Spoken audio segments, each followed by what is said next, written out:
E a paz do Senhor, querido irmão, a paz do Senhor, querida irmã, trago-vos uma palavra de fé, ânimo, vigor e esperança para esta manhã. Encontra-se registrada no livro de Atos dos Apóstolos, capítulo 8, versículo 3, que nos diz o seguinte: Saulo, porém, assolava a igreja, entrando pelas casas e arrastando homens e mulheres, encerrava-os no cárcere, encerrava-os na prisão. Amados e amadas em Cristo Jesus, este versículo que lemos vai retratar os primórdios, o início da igreja primitiva, uma igreja vencedora em Cristo Jesus, uma igreja que obteve êxito, obteve frutos em Cristo Jesus, mas foi uma igreja que não esteve isenta de lutas, de provações, de perseguições, como vemos aqui. Cárcere para alguns irmãos que professavam a mesma fé que eu e você nós professamos. Isso vai completamente contra o evangelho barato neopentecostal, que é o evangelho que vivemos aqui sem dor, sem sofrimento, sem angústia. Aquilo que você determinar, seu será. É onde você colocar a planta dos seus pés, será seu. O evangelho barato que prega um Cristo, o evangelho, aleluia, melhor dizendo, de Cristo que não condiz com a realidade bíblica, a realidade da Bíblia. Amados e amadas em Cristo Jesus, é certo que Deus nos abençoará, indubitável, sem dúvidas, mas antes da vitória vem a luta, e na luta Deus forja o teu caráter, na luta Deus te molda conforme a vontade dele. É no meio da luta, no meio do deserto, no meio da provação, que Deus nos transforma de meninos inconstantes em homens e mulheres valorosos, em obreiros e obreiras aprovadas para toda a boa obra em Cristo Jesus. Mas uma coisa é certa, também na luta, Deus quer te capacitar para que você possa estar apto a receber a bênção grande que Ele está trazendo para a sua vida. E na luta aprendemos 3 coisas, conforme Paulo mesmo nos relata. Romanos, capítulo 5, versículos 3 e 4, que a provação, o deserto, a luta, a perseguição produz em nós paciência, experiência e esperança. É Deus forjando o teu caráter, é Deus te moldando conforme a vontade dele.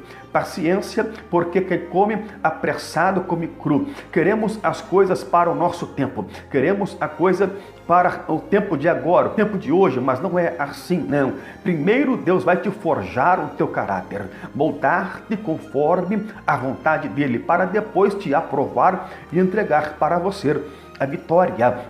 Aprendemos Eclesiastes 8, versículo 6, que para todo propósito há tempo e modo. O tempo é dele. Ele é o dono do tempo. Salmista Moisés vai afirmar em Salmo 90, porque para Deus 1000 anos é como o dia de ontem que passou. O dia é o teu tempo e os 1000 anos é o tempo dele. O teu tempo, dia, é o Cronos, um tempo limitado e delimitado, um tempo falho, mas o tempo dele é o Kairos. 1000 anos é como se fosse um dia só para nós. Um dia só para ele, melhor dizendo. Amém? E aqui o Kairos, que é a plenitude dos tempos, que é o tempo dele, é um tempo perfeito, é o tempo da perfeição, é o tempo que quando ele te aperfeiçoar, ele te aprovará e te fará adentrar a vitória que ele prometeu para você. Mas antes é necessário que aprendamos dele em meio ao deserto, lutas, provações e tribulações. Pregam aí que o melhor de Deus ainda está por vir. Não, o melhor de Deus já veio. É Cristo Jesus. Morreu na cruz do Calvário, ao 3º dia ressurgiu e está à destra do Pai. Aleluia, e intercede por nós, conforme Hebreus 7:25. Mas amados e amadas em Cristo Jesus, se o melhor aqui que estão dizendo e afirmando é sobre vitória, sim, virá, certeza absoluta, mas apenas virá se você estiver de conformidade com a vontade de Deus, se você estiver dentro da vontade dele, se você estiver subordinado à vontade soberana de Deus. Mas enquanto isso não ocorre, não tem melhor de Deus, não tem vitória, não.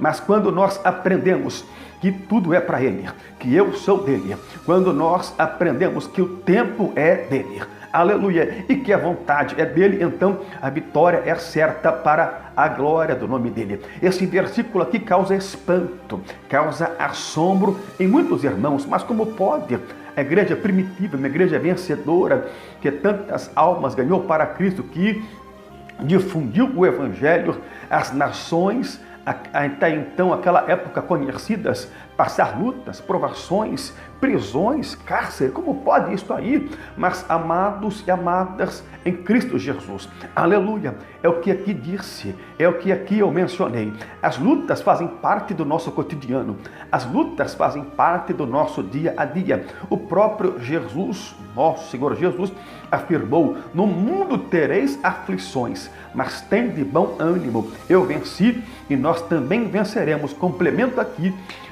para a glória de Cristo Jesus. Mas não é porque você está sendo provado que você será derrotado, não, de forma alguma. Derrotado não é aquele que passa lutas, derrotado não é aquele que passa problemas, derrotado não é aquele que enfrenta provações, não, derrotado é aquele que olha para trás. Hebreus 10:38, o justo da fé viverá, e se ele recuar, olhou para trás, e se ele recuar, desistiu. E se ele recuar, caiu. E se ele recuar, não quer mais Deus. A minha alma não tem prazer nele, porque, aleluia, é pela fé, por intermédio da fé e por meio da fé que alcançamos a benevolência, que alcançamos o favor divino, que alcançamos as promessas prometidas por ele. E a promessa vem para aquele que permanece, a promessa vem para aquele que está de pé, a promessa vem para aquele que crê sem duvidar, a promessa vem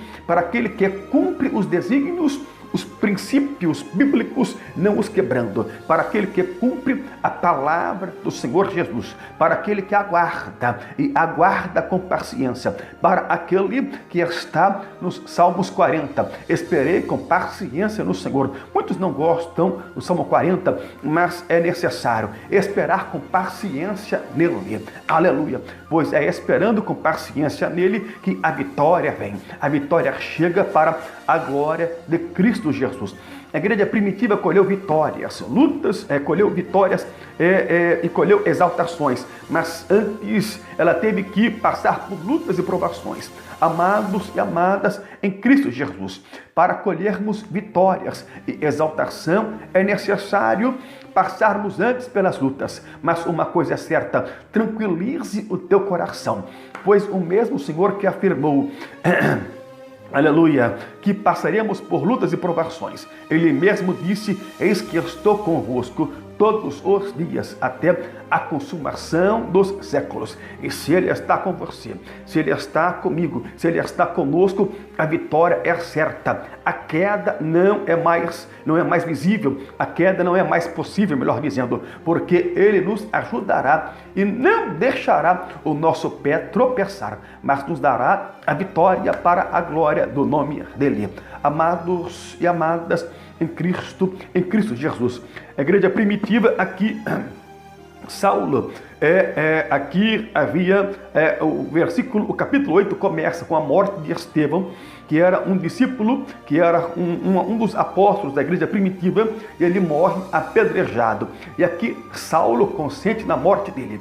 Mas o perseguidor na frente tornou-se perseguido. Ei, aleluia! Aqueles que querem a tua derrota, aqueles que querem a